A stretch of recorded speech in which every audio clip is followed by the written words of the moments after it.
There have been a lot of great gimmicks in wrestling history.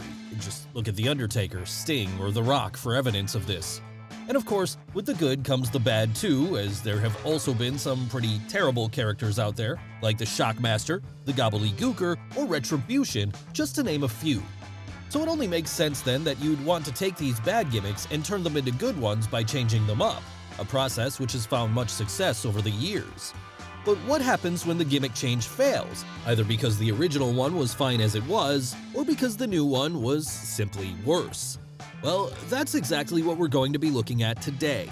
So join us then as we take a deep dive into some of the times that shaking things up crashed and burned spectacularly in Bad Ideas, Wrestling's Worst Gimmick Changes. And if we're starting anywhere, let's start with one of the most recent examples of a bad gimmick change, and that's Karrion Kross. Yes, this one hurt for a lot of fans, as after building up a career for himself on the indie circuit as Killer Kross, it looked like Kevin Kessler would be a sure thing to get snapped up by WWE. And this was because, with his bulging physique making him look like a modern-day version of Dave Bautista, and his real-life girlfriend Scarlett Bordeaux standing by his side giving off Major Sable vibes, it seems the act was tailor-made for Vince McMahon. Sure, there might have been better wrestlers out there, but in terms of size, presence, and potential star power, Kross checked all the boxes required. So when he became a free agent in 2020 then, it felt like a given that New York would end up being his new home.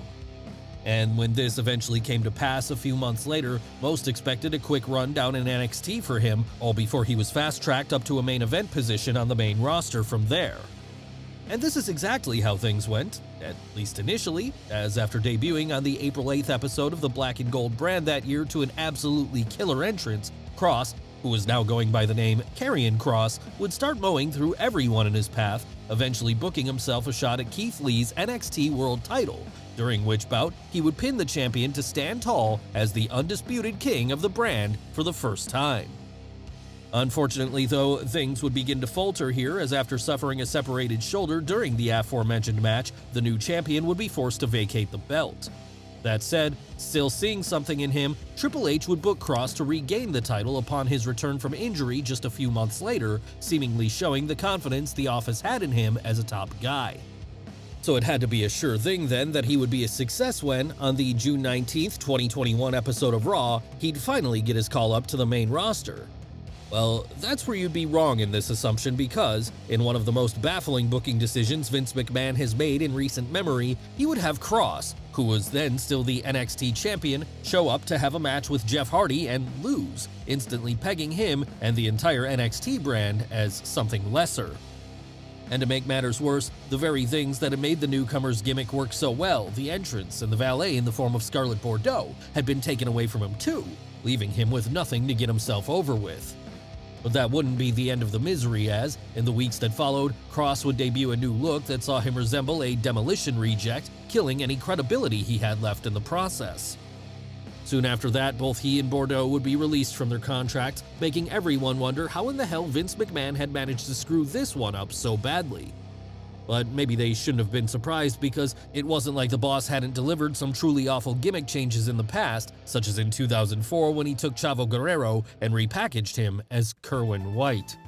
Of course, this was particularly egregious, as not only was it wasting the talents of one of the best cruiserweight acts on the roster, someone who had already proven he could hang with the best of them during this time as part of the famed SmackDown 6 in the years prior, but it was also a gimmick that dove headfirst into some pretty touchy racial territory.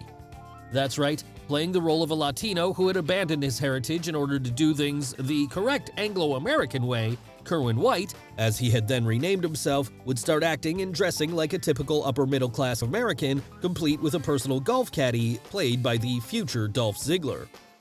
And with his decision to start going after superstars like Shelton Benjamin from there, and his new catchphrase of "if it's not white, it's not right," this quickly raised the ire of many minority fans watching the show, with the whole thing looking like it was going to be drawing the wrong kind of heel heat going forward.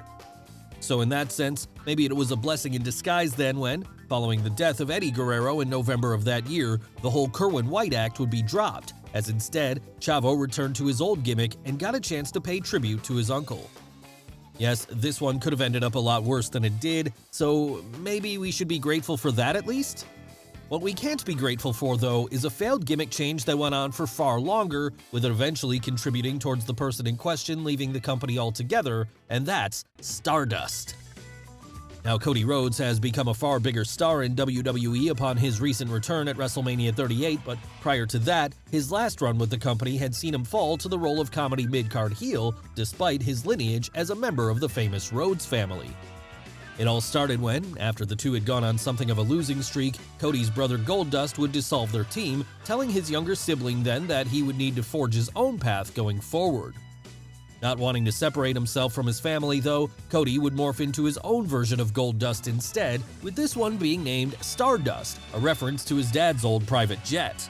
And while this did lead to some success for the youngest Rhodes' son, it wasn't exactly what he wanted to do, as, recognizing the limitations of the character, he would grow more and more frustrated with it as time went on. Not that he didn't give it his all, of course. No, whenever he went through the curtain, Cody would put everything he had into it, with this then leading to further tag team title runs with his brother. As well as that, after turning heel, Stardust would even get into a memorable program with Arrow star Stephen Amell, one which led to a tag match at SummerSlam 2015. Unfortunately, though, no matter what Cody did, the whole thing remained mid-card, with this being evident when his long-awaited singles match with Goldust ended up getting blown off on a B-show a month before WrestleMania 31. So realizing he'd hit his ceiling then, Cody would, alongside his wife Brandi, request his release from his contract in May of 2016. From there, going on to reinvent himself in the likes of Ring of Honor and New Japan Pro Wrestling, all before becoming a founding father of All Elite Wrestling in 2019. And with his main event status secured after that, he would ultimately return to WWE in 2022, now thankfully without any sign of Stardust in sight. So in terms of failed gimmick changes, this one has to rank up there among the worst for Vince McMahon, as it directly led to him having serious competition for the first time in 2 decades. And while our next entry didn't have quite the same level of industry-shaking consequences, it did waste one of the most surefire main eventers of his era, and that's Diamond Dallas Page's run in WWF in 2001. Of course, prior to this, DDP had made a name for himself as one of World Championship Wrestling's few homegrown stars, someone who was able to break through the glass ceiling of former WWF stars like Hulk Hogan and the Outsiders to become a 3-time WCW World Champion. Despite this status, though, upon debuting with the competition following Vince McMahon's purchase of the company at the turn of the millennium, Page would be portrayed as the stalker of The Undertaker's wife Sarah, with his logic being that he wanted the dead man to make him famous. But that wasn't the lowest it would get for the WCW star in his new home, as, after that, now firmly established as a mid-carder, DDP would be rebranded as Positively Page, an irritatingly upbeat motivational speaker type who would constantly use the catchphrase, "That's not a bad thing, that's a good thing," all while delivering the cheesiest smile known to man. And even if this was a lot closer to Dallas's real-life self than his previous gimmick, it failed to get over spectacularly, as, while the man in real life was beloved for his positivity, the character here was so annoying that it was impossible to get behind him. Who was to blame for this? Well, you could argue for it being either the performer or the company, but regardless, the end result was the same. Aside from a brief run with the European title, the former WCW main eventer would do nothing of note over the next year, with him eventually leaving WWF altogether in June of 2002. And he wasn't the only former WCW performer who failed to get over in Vince McMahon's company under a new gimmick, as at this point, while DDP was struggling to keep afloat, Shawn Stasiak was fully sinking. But this hadn't even been Stasiak's first rodeo with WWF, as, being the son of former WWF champion Stan Stasiak, he had gotten the opportunity to have a run here in 1998 when he worked as Meat, the boy toy of the Pretty Mean Sisters. After that ended unceremoniously, though, Shawn would move over to the competition where he'd have a greater level of success, becoming a 2-time tag team champion with Chuck Palumbo. Of course, this tag team success wouldn't mean anything when, in 2001, WCW went out of business, leading the former Meat to suddenly find himself back under the employ of the New York promotion. And there, he'd now re-debut as part of the Invasion storyline, being one of many undercard jobbers who couldn't get the better of the real stars of WWF, no matter how hard they tried. So it was clear then that, following the end of the Invasion that November, Stasiak was going to have to come up with something new if he wanted to keep his spot in the company. And that's what led to him developing Planet Stasiak, a pretty awful gimmick that saw the former tag team champion begin to claim he was actually an alien from another world. To sell this, then, he'd frequently talk in rhymes and act comically insane, all while listening to the voices who were allegedly speaking to him in his head. Yes, on the list of bad gimmicks, this one ranks way up there, and so it's probably for the best that it never lasted long as, come September of 2002, Shawn would retire from wrestling altogether, with him instead opening up a chiropractor business, which he continues to maintain to this day. But while he was abandoning the sinking ship of the Planet Stasiak gimmick, another performer was having to learn how to deal with a pretty bad one of his own, and that was the one Billy Gunn. And this one hurt more so because Billy Gunn had already gotten himself over in the years prior to this as a member of the New Age Outlaws, one of the most successful and decorated tag teams of the Attitude Era. That said, when it came time to undergo a singles run, Billy would always struggle as, with his asthma limiting his stamina in the ring, he was never able to perform as good as he could when taking regular breaks on the ring apron. Of course, this wasn't helped by the pretty awful gimmick he was given at this point as, after a loss to the right to censor meant he had to drop his old Mr. Ass moniker, the former tag team champion would return a few weeks later as the one Billy Gunn instead. And who was the one Billy Gunn? Well, that's a question no one seemed to know the answer to, as there was nothing easily definable about the character other than it was Billy Gunn himself, albeit without the more fun parts of his Mr. Ass persona. So maybe that's why the whole thing never really took off then, as in the months that followed, Billy would fall further and further down the pecking order, with him seemingly lost in limbo right up until the point he'd start a new gimmick with Chuck Palumbo, but we won't get into that one right now. Instead, we'll look at another figure who would also undergo a pretty terrible gimmick change around this time, with this being Perry Saturn. But what makes this one different is that it appears WWF management knew it was bad all along. Yes, in fact, if the stories are to be believed, it was done specifically as a punishment. And what was Saturn being punished for? Well, on the May 17, 2001 episode of Jacked, he'd have a match with local enhancement talent Mike Bell, only for things to turn sour when, after his opponent botched a move, Perry would lose his cool and begin shooting on him. This then led to the company making an example out of him as, wanting to ensure nothing like that ever happened again, the former ECW and WCW star would be portrayed as someone who, upon being on the receiving end of a head injury from the APA, would fall in love with a mop he'd named Moppy. Yes, you heard that right. Perry Saturn, the former badass, was now a brain-damaged man in love with an inanimate object. And while this pretty much killed his credibility overnight, he would make the best he could of it by throwing himself headfirst into his new role, at one point even choosing his beloved Moppy over his manager Terry Runnels. So, angry over this in kayfabe, Terry would enlist the help of Raven as, in the weeks and months that followed, they'd make it their mission to destroy Moppy, eventually doing so by feeding it into a wood chipper. And while this would lead to Saturn returning back to his old gimmicks soon thereafter, the damage was already done, and so by 2002, he'd be released from his contract. But while he may not have been able to overcome such a terrible gimmick, there are others who appear to be like Teflon when it comes to such things. And one of these has gone through a series of bad character changes over the years, though perhaps none quite as disappointing as when Glenn Jacobs became Corporate KANE in 2013. Of course, the man behind the mask was no stranger to reinvention at that point, as prior to becoming the Big Red Machine, he'd undergone some truly terrible times as the likes of Unabomb, Dr. Isaac Yankem, and the fake Diesel. Hell, even once he'd morphed into KANE in 1997, there were a series of alterations still to be made to the whole thing that would happen over the years, with him over time transforming from a Michael Myers-esque masked villain to an unlikely hero to outcasts everywhere, all before then taking his mask off and going full heel once more. On top of that, he'd used the character to play things both straight and for comedy at various points, all while moving up and down the roster depending on where he was needed that month. So with a gimmick so malleable then, you'd think there was nothing WWE could do with it to screw it up, wouldn't you? Well, that's where you'd be wrong, as right at the tail end of his career, the company would finally find something KANE shouldn't have been doing, and that was play a suit and tie-clad corporate yes-man.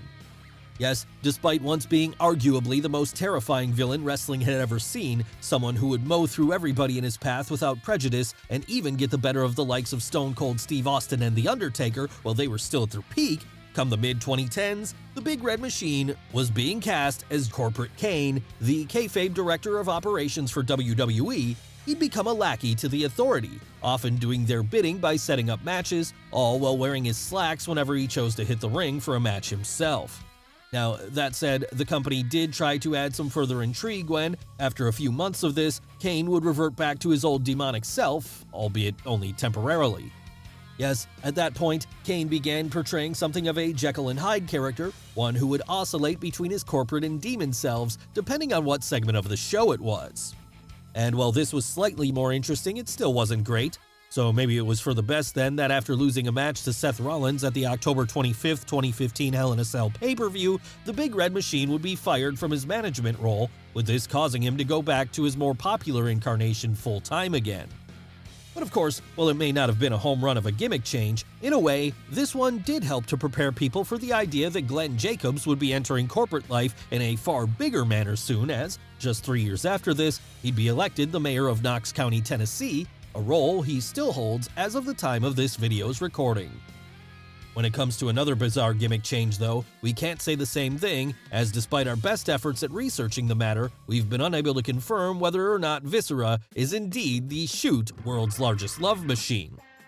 Now, VISCERA is another character that went through various iterations while with Vince McMahon's promotion, as upon first entering the company in 1993, Nelson Frazier would be cast as Mabel, one half of the rapping duo Men on a Mission.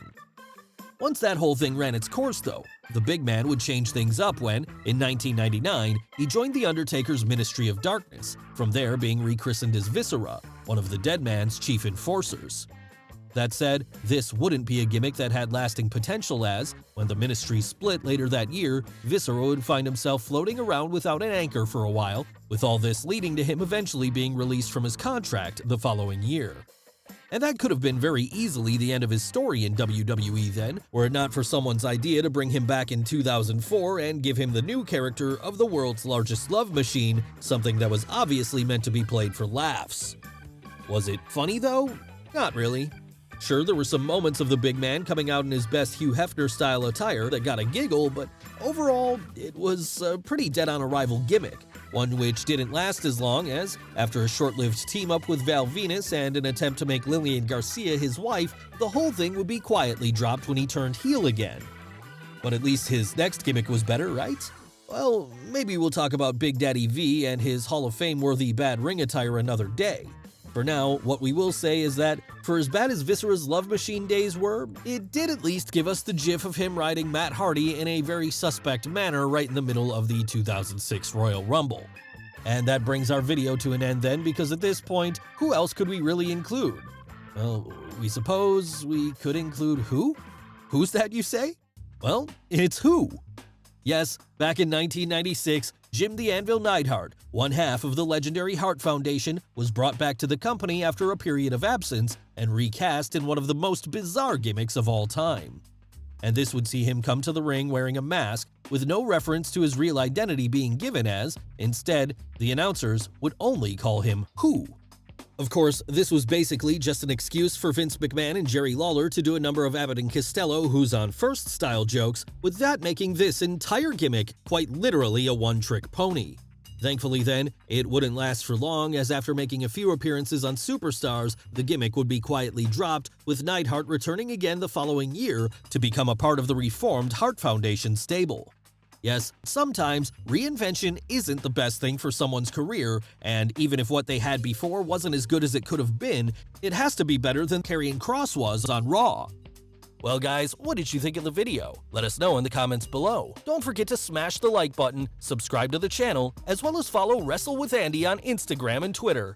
Thanks for watching, and we'll see you next time.